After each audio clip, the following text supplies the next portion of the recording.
Rebecca by Daphne du Maurier.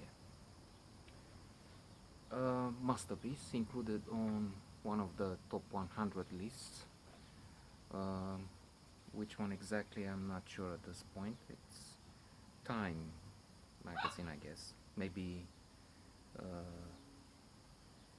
the 150 friend Lockwood's library list. Whatever. Um, at the center of the story, we have an unusual an unusual phenomena. That is the heroine, Rebecca, is dead. So throughout the story, we have a dead lead, uh, dead man walking, dead woman walking. But her specter, a ghost, somehow haunts the place, therefore the name.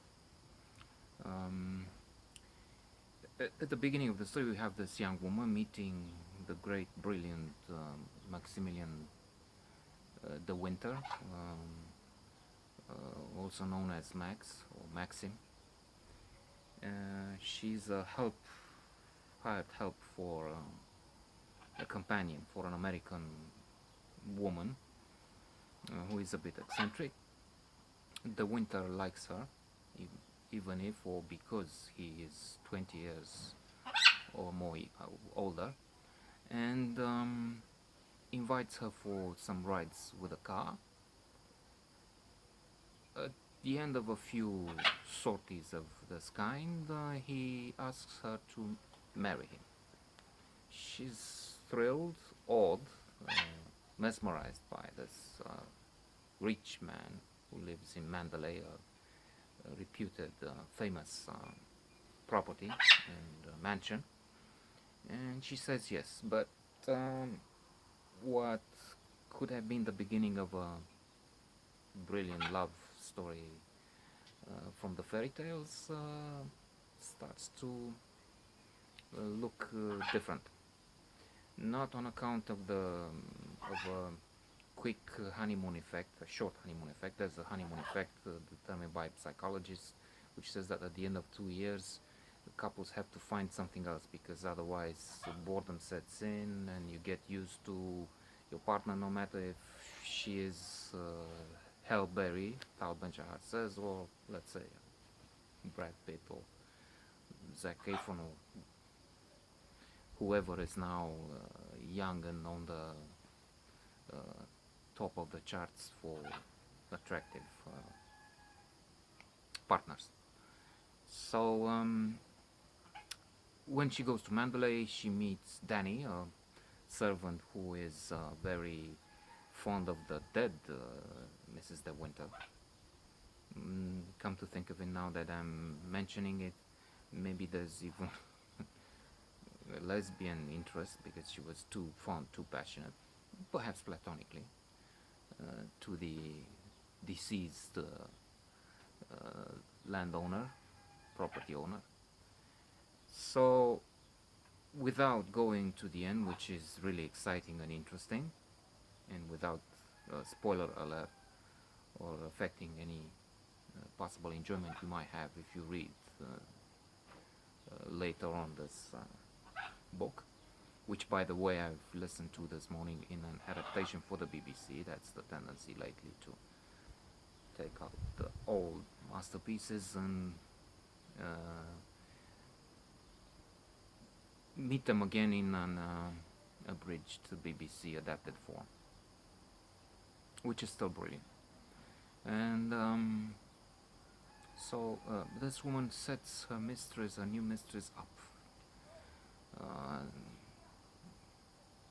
She's very harsh. She keeps comparing her to the old one in such a manner that the new young mistress of the house starts to doubt herself, loses her self-esteem. She even thinks that De Winter was in love with Rebecca, and she's no match. She's a pale shadow of the former Mrs. De Winter. she stumbles and she breaks a statuette, expensive otherwise, but she acts like a child by hiding the pieces at the back of a drawer, and then there's an embarrassing moment with that.